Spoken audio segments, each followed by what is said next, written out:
Senator Sullivan. Thank you, Madam Chair. And, you know, I want to begin just because a lot of these hearings are all about challenges and problems. I want to begin by just complimenting you, gentlemen, and the forces you lead.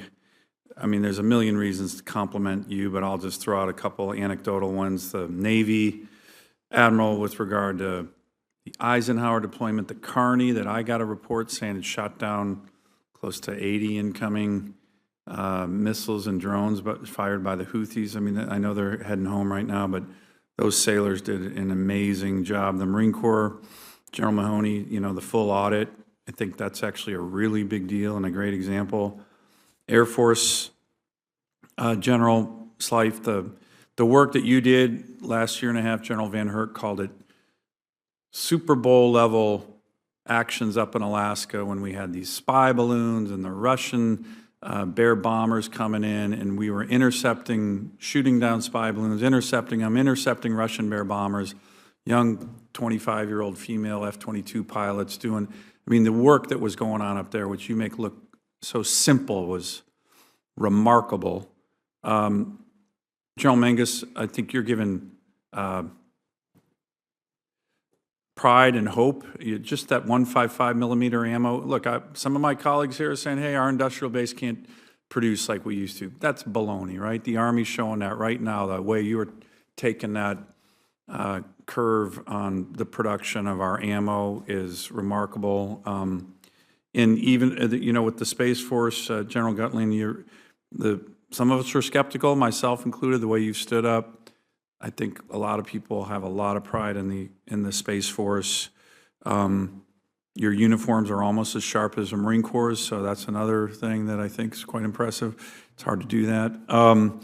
So thank you, right? There's a lot going on here that's very important. But I do want to get to some of the challenges. Let me start, General Mingus, with you and the Army's recruiting goals and the struggle to meet those, right? One of the reasons the Army is shrinking, which it is because we can't get enough Americans to volunteer. We are working on some of the issues. Senator Blumenthal and I actually are working on issues of access.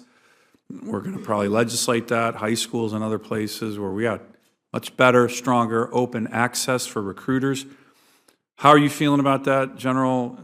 What more can we do? Are we finally kind of hitting the bottom and coming up? I mean, if we keep missing recruiting goals at the level that some of the services have been, that's going to be the ultimate crisis because we can't man our force. Thank you, Senator. So we acknowledge the last 2 years we missed the mark, and not by a little bit. Yeah, the numbers were huge that you missed by. Secretary and the Chief and the entire Army have taken this on as a mission that we have to succeed for all the reasons you pointed out.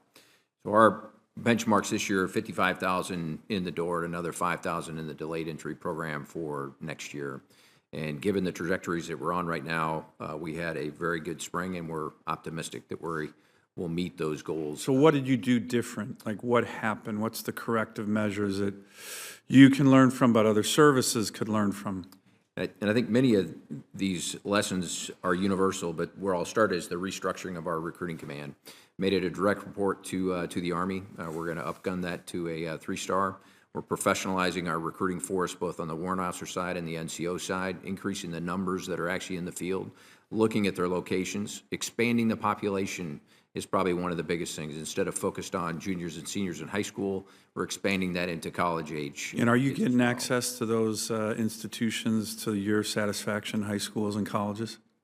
We believe, for the most part, yes, sir. There's some challenges in certain parts of the country, but the receptiveness is getting better. And then the last thing that we've done is what I mentioned in my remarks, and that's the Future Soldiers Prep Course. We've brought 18,000 through that program that would have not otherwise been able to meet the standard. We bring them in whether it's an academic or a cognitive or a physical issue, and we bring them up to our standard before we let them come through. And that's the folks that have gone through that program, that 18,000, in excess of 90% of them have met the standard on the back end of that. Good, great.